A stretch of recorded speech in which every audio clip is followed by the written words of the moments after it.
these are just a few of the names of the neuroscientists that help work out this circuit. Very, very exciting work. We don't have time to go over all of the kind of sequence of elegant experiments that were done to work this circuit out, but you should certainly know Joe Ledoux, a very famous researcher right here in the Center for Neuroscience, that was one of the founders of this area, a huge researcher in this area. Mike Davis, Bruce Kapp, and Mike Fanslow are also important contributors. But these are the pathways, and it was critical to know, and I just want you to appreciate that we went from William James trying to figure out whether we run from a bear because we're scared or because we're scared because we run from a bear, to understanding the exact sensory circuits involved in a specific form of fear memory and fear elicitation, which is fear conditioning circuit. So we've really come a long way in our understanding of fear. And a lot of this, again, was because we focused not on all kinds of emotions, happy, sad, disappointed, but one circuit and one emotion that could be worked out specifically.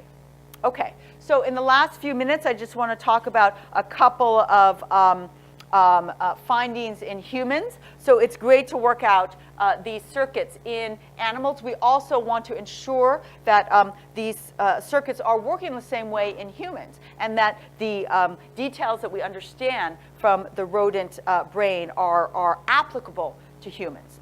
So here are a couple of very important studies. One in which people are studying again, Ledoux and Liz Phelps, also here at the Center for Neuroscience. Kevin LeBar was a graduate student in the Center for Neuroscience, is now at Duke, studying patients with unilateral amygdala lesions, and showing that even a unilateral amygdala lesion in a human will cause impairment in fear conditioning. This was very similar to our example right here. They show colors on a computer screen, and they actually got hooked up to a shock machine. The shock machine it wasn't severe pain, but it was annoying pain. And epileptic patients and control subjects, so this was an epileptic patient with removal, these were epileptic controls, could condition to the color shock association, but the temporal lobectomy patient did not do that significantly, and they also extinguished their responses down here. But here is the key finding, that humans with temporal lobe damage involving the amygdala have impairment at this kind of fear conditioning. Damasio and his colleagues studied a syndrome in which you get selective bilateral calcification of the amygdala. It's a very, very rare syndrome, and but it's quite selective to the amygdala. You can see right here the holes in the amygdala, but this patient has completely intact hippocampi right here. So this, they did an experiment that was published in Science, a very influential study, where they basically studied 3 different patients, and you are able, I'm sure, to give me the answers to these questions. So they had one patient with bilateral amygdala damage, one patient with bilateral hippocampal damage, and one patient with bilateral hippocampus plus amygdala damage. And they tested them on 1, fear conditioning, 2, episodic memory, and looked at the difference between the 2. And just as you would predict, the patient with amygdala damage, could they fear condition? No, they would not learn the association. They would not have the fear response, but they can tell you all about what was happening. They would be able to say, yeah, that is, you're going to shock me now, when that color comes up, but there's no response. The hippocampal patient, in addition to, so they did another test on this hippocampal patient. Again, bilateral hippocampal damage, but no amygdala damage. And this patient came in to come into the test one day, and a researcher not known to this patient, the patient doesn't really recognize new people anyway, goes and shakes his hand, but he has one of those buzzers in his hand, you know, and the patient gets really scared. He doesn't like it. It's, oh, you know, it's a joke, no problem. And so the next week, the patient comes back. The same doctor is there. And the doctor says, do you remember me? And he says, no, I don't think we've met before. So sure? And the patient says, no. And the doctor says, nice to meet you. And the patient says, no, don't want to shake your hand. And you say, why? Why don't you want to shake my hand? He says, don't know. Don't feel like shaking your hand. So that is the amygdala working. There's no conscious recollection, but there is a fear there of the memory for that buzzer. That was an unpleasant event.